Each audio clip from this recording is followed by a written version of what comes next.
yeah, being young.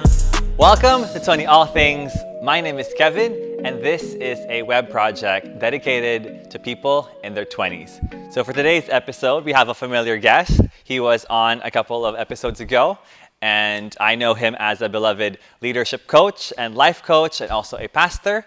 Please welcome back Gene Quiocho. Hey everyone, how you doing? Awesome. Well, Good to be back. Thank you so much, Gene. I'm glad to have you back. And so for today's topic, we are going to discuss the concept of failing well. You hinted at this, in one of the past episodes, also when we talked, offline. And so let's start off with what is failing well. Well, I hope you didn't invite me on this time because I've failed so much. No, because you have so much wisdom. That's why I invited you. Let's just get that out first. I think for me, I often think of a scripture in the Bible, in the Christian Bible, and it's in Proverbs 24, I think 16, verse 16, and it says, though a righteous man fall 7 times, each time he gets back up. So when it comes to failing well, I think the proof of failing well is in the recovery phase. How do you recover? It's in the getting back up, like Proverbs says. Though you fail or you fall, it's in the ability to get back up and recover and continue life. Yeah. Yeah. Well, that's great then. And then, how about? Well, I know you cited a Christian Bible. For those who are listening who aren't necessarily Christian or whatever they believe in, how would you define and how would you root the concept of failing well? It's mainly mindfulness of did you learn from the process? Mm-hmm. Everyone fails. It's what you do with the failure. Do you become stuck in life? Is that failure preventing you from moving forward? Or if you do move forward, have you learned from that failure? And so I would say just basically when you fail, how do you recover? And what do you learn about that failure in order to improve and maybe prevent failing in that same capacity? And then, thank you for that definition. It's good to know that because, especially for us, we do think, by default, that failure is bad. So when you say, that's just probably a usual concept, but it sounds like with failing well, there is what could we describe? A healthy way to fail? A good way to fail? How would you describe it? I would just say a positive outcome when it comes to failure. Failure could be a bad thing. I think it turns into a bad thing when you're constantly making the same mistakes or failing in the same way over and over again. It could be a very positive thing, or often can be, when you learn from it and you improve. Yeah, that's really good then. And in your life, especially in your 20s, how have you seen this concept of failing well play out? In my 20s, okay. Wow. I'm 45. We're going to be 45, so that's 25 years ago. Yeah. In my 20s, or 20 when I was 20 years old. I don't have a deep example in my 20s of failure, but maybe I can use this. So I decided to become a Christ follower, a believer, when I was 20, right before I turned 21.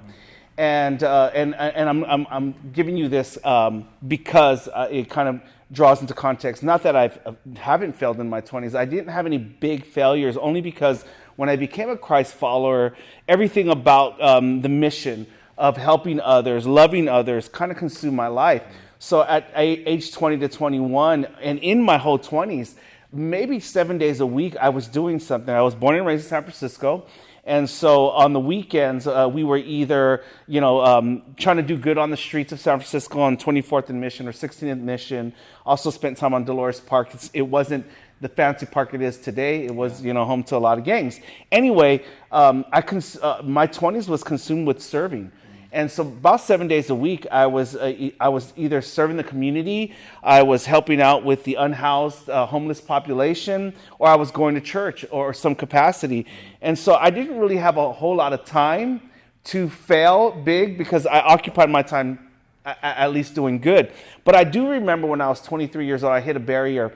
And I'll say this, in my relationship with God, I was hitting a barrier when it came to me understanding God as Father, and I'll explain maybe the failure, the possibility of it. Is I knew I was learning about God as my Savior. I was learning about God as the one who helps me. But when it came to referring to God in the Christian Bible, God is often referred to as Father. I was having trouble with that. And I realized at 23 that if I didn't address this issue well, that it was going to lead to a lot of failures down the road of my life. And so what I realized is when I was young, I like many of you watching, I didn't have a great childhood. I had a lot of tragedy in my childhood that caused me to emotionally shut down. And when it came to, father figures or male figures in my life, I developed at a young age a lot of mistrust, which kind of blocked off my emotions in that area. 23 years old, when I came to this kind of crossroads in my relationship with God and others, I realized that I had a lot of areas in my life that involved forgiveness that was needed. And if I did not, and this is where the potential to fail, if I didn't face these early horrible experiences with forgiveness down the road, that was going to haunt me. And so while I'll tell you, I didn't have a lot of failure in my 20s, I had a lot of issues in my maturity that if I didn't choose at 23 for my case, to forgive, to tell trusted brothers or males about, my childhood experiences, and to kind of maneuver and move on and grow from that. If I didn't do that there, then I realize now at 45 that had the potential to shipwreck my future from 23 onward. And so while I say I don't have a lot of examples of life-altering failures in my 20s, I did encounter barriers that could have set me up for failures in my future. So that's like one encounter where I had to do things better, and I had to make some really important decisions at 23 in regards to forgiveness, in regards to accountability, and kind of retrusting authority figures in my life. Well, thank you for being vulnerable in that.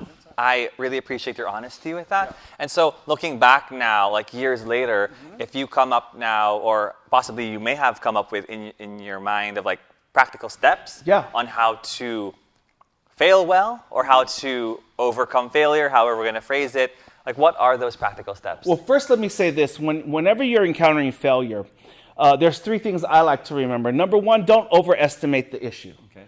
Like oftentimes we all fail, and what some of us do is we overestimate or we overexaggerate the problem or the failure. And you can't let failure dominate your life, because then you become stuck in that emotion or stuck in that situation. So number one, when you fail, don't overestimate it. Take it for what it is. Really, have a good perspective of that failure or that encounter or that experience. Number two, don't underestimate it. And so we can, especially for me in what I do, when people bring problems to me, I would tend to maybe want to underestimate it because I want to move them along. Like, it's not that bad, or it's, it's not, you can get over it. So don't overestimate failing, and don't underestimate it, because you don't want to minimize it. Yeah. And then don't aggravate failure. Like, it happened. One thing you got to do is you got to embrace that it happened. I made a bad decision. I did something bad. I failed. So you got to embrace it, but don't aggravate it. Yeah. So you don't want to over-exaggerate. You don't want to minimize it, and then you don't want to stay in that situation to where you're it kind of cascades into something bigger. You really got to embrace failure for what it really is and embrace reality. So I'd say first those things. And then there's the four eyes. I'll give you guys 4 eyes. Okay. It's the eyes of a failure. And number one, I encourage you guys, and you, Kevin, as well, is whenever you you encounter failure in your life, number one, investigate it. Ask a lot of questions. Like, spend time in thinking about the failure. Like, why did this happen? What is the meaning? Kind of investigate it. Dig deeper. Don't skip over it. Don't try to run away from it or get over it too quick. Investigate it, right? Because you want to learn. So number one, investigate. And then number two, incubate. It's like a crock pot. Okay, now when you incubate on something, you're kind of stewing in it a little bit, thinking about it a little deeper. What you're trying to do is you're trying to add the value to that experience, that failure. There's value to failure. So you want to incubate. And then number 3 is illuminate. Okay, I thought about it a little bit. I kind of got the value of the positives that could come out of this failure. Let me illuminate just a little bit more, and maybe ask why. Why did this happen? Can I change my mindset? Can I change my habits? Can I change my decision making? Illuminate. You spend time illuminating on it. And then last is illustrate. Meaning, illustrate is all about taking meaning and how you're going to apply it to your life, and how are you going to teach others maybe your wisdom that you learned from your own failure. So investigate. Don't move on too quick. Figure it out. Incubate on it, try to get the value of it, illuminate, get the lessons, and then illustrate, teach somebody else something. So I'd say that. Well, that's great. I love how that's easy to remember, the 4 I's with failure. And then, eyes everywhere. No, yeah, eyes everywhere. Oh, you also have now illustrated through this whole episode, and that's really great. And we hope that other people in their 20s learn from that and from the lessons that you've discussed. And so, just really quick though, as we wrap up here, like of the 4 I's, and you look back in your 20s, like what's the 1 I that you think that the person might struggle with the most, and like what's a practical tip to get them out of that I as soon as possible? I think for me it would be probably the incubation period of like the crockpot illustration, right? Stewing in that failure a little bit more, because it might cause you to face yourself. In the incubation phase of learning from your failures, you got to stay in it a little longer and ask deeper questions. Like, is there something in my own character that needs to change? Is there something in my own bad habits or poor decisions that I have to face, or my own mindsets or my own relationships? It causes you to kind of face yourself, because ultimately you're responsible for your decisions. And so I would say maybe it's the incubation period, because you're going to want to get out of that real quick. Yeah. But I would say stay in it a little longer to really face yourself. Well, that's great then. Like those are all valuable tips. And anything else? Or I think you covered a lot. I would say one more thing. Don't be afraid to fail. Because, then the opposite, you do nothing, right? Everyone who wants to achieve something great in life will encounter failure. So don't be fearful of failing. Just learn from it. That is awesome. Well, thank you so much, Gene, for that. That's another episode of just like pure wisdom and just knowledge drops right there. So we appreciate from someone who fails a lot. Well, you took that in a healthy way, then we appreciate you for that.